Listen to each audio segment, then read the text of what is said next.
അതിൽ മുസ്ലിം ലീഗിൻ്റെ ചില വോട്ട് മറിഞ്ഞു എന്നൊക്കെ എന്തോ വാർത്ത വരുന്നുണ്ട്. ഒരു അടിസ്ഥാനമില്ല, ബേസ്ലെസ് ആണ്. ഏറ്റവും കൂടുതൽ എന്നെപ്പോലെ കഷ്ടപ്പെട്ട വിഭാഗത്തിൽപ്പെട്ട പ്രവർത്തകർ തന്നെയാണ് മുസ്ലിം ലീഗിൻ്റെ പ്രവർത്തകർ.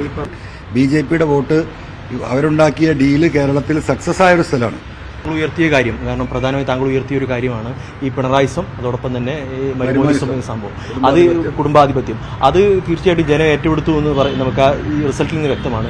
ഈ ബേപ്പൂരിലെ ഒരു പരാജയം, കാരണം ബേപ്പൂരിൽ വലിയ സ്വാധീനമുള്ളതാണ്, 28,000 വോട്ടിംഗ് വിജയിച്ചതാണ്, 7,000 കുറയുകയും ചെയ്തു. അതിൽ താങ്കൾ വലിയ മത്സരം കാഴ്ചവെച്ചു. അവിടെ ഈ രാമനാട്ടുകര, അതോടൊപ്പം തന്നെ ഫറോക്ക് മുനിസിപ്പാലിറ്റികൾ, അത് ഈ UDFന്റെ ഏറ്റവും സ്വാധീനമുള്ള മേഖലയാണ്. അവിടെ വോട്ട് കുറഞ്ഞൊരു സാഹചര്യം ഉണ്ടായി. അതാണോ ഒരു അവിടെ വോട്ട് കുറഞ്ഞു എന്നുള്ളൊരു വസ്തുതയാണ്.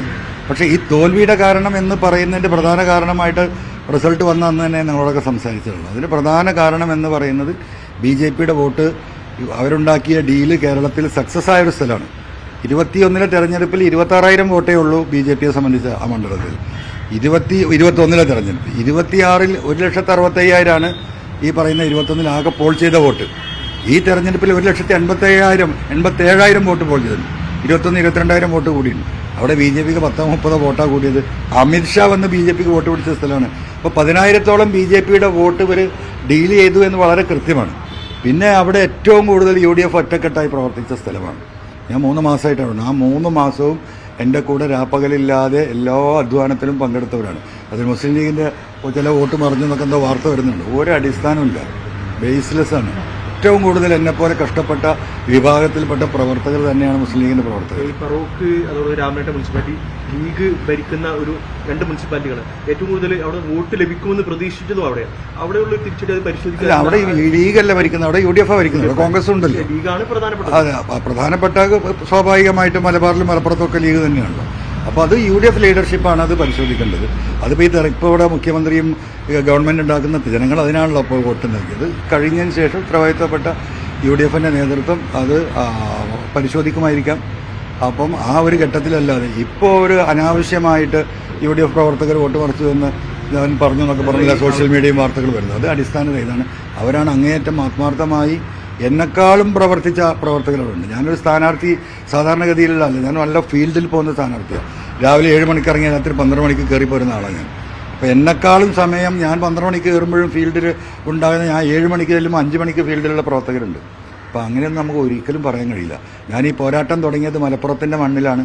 അന്ന് തൊട്ട് എന്നോടൊപ്പം നിന്ന പാർട്ടിയും പ്രവർത്തകരുമാണ് ഇന്ത്യൻ യൂണിയൻ മുസ്ലിം ലീഗ്. അത് എന്താ പറയുക, എനിക്കൊരു പിൻബലം തന്നവരാണ് UDF പ്രവർത്തകർ, പിന്നെ ജനങ്ങൾ, ഇതൊക്കെ ഇതിലുണ്ട്. അപ്പോൾ നമുക്ക് അങ്ങനെയൊന്നും പറയാൻ പറ്റില്ലല്ലോ. ഇനിയിപ്പം പുതിയ സർക്കാർ വരുന്നു, എന്തായിരിക്കും PV അൻവർ തുടർ നിലപാടുകൾ, നീക്കങ്ങൾ? നമ്മൾ UDFന് ഏതൊക്കെ മേഖലയിൽ പിന്തുണ കൊടുക്കാൻ UDFനോടൊപ്പം നിന്ന് ഈ നാട്ടിലെ സാധാരണക്കാരും പാവപ്പെട്ടവരുമായ മനുഷ്യർ അനുഭവിക്കുന്ന പ്രശ്നങ്ങൾക്ക് പരിഹാരമുണ്ടാക്കണം. ഇവിടെ വർഗീയതയും വിഭാഗീയതയും ഉണ്ടാക്കാൻ വേണ്ടിയിട്ട് പ്രവർത്തിച്ച ഒരുപാട് ഉദ്യോഗസ്ഥന്മാരുണ്ട്. പല പരാതികളും സർക്കാരിൻ്റെ മുന്നിൽ കിടക്കുന്നുണ്ട്. അത്തരത്തിലുള്ള ആളുകളെ മാറ്റിയിരുത്തിയിട്ട് മതേതരത്വത്തിന് കിട്ടിയൊരു വോട്ടാണല്ലോ കേരളത്തിൽ. അപ്പം മതേതരത്വം നിലനിർത്തുന്നതിന് പട്ടിണി മാറ്റുന്നതോടൊപ്പം കേരളത്തിൽ നഷ്ടപ്പെട്ടു കൊണ്ടിരിക്കുന്ന മതേതര സംവിധാനം അതിനെ തിരിച്ചു പിടിച്ചിരിക്കാൻ പറ്റുള്ളൂ. അത് നിലനിർത്തത്തക്ക രീതിയിലുള്ള ഇടപെടലുകൾ ഗവൺമെൻറ്റിന് ഭാഗത്തുനിന്നുണ്ടാവും.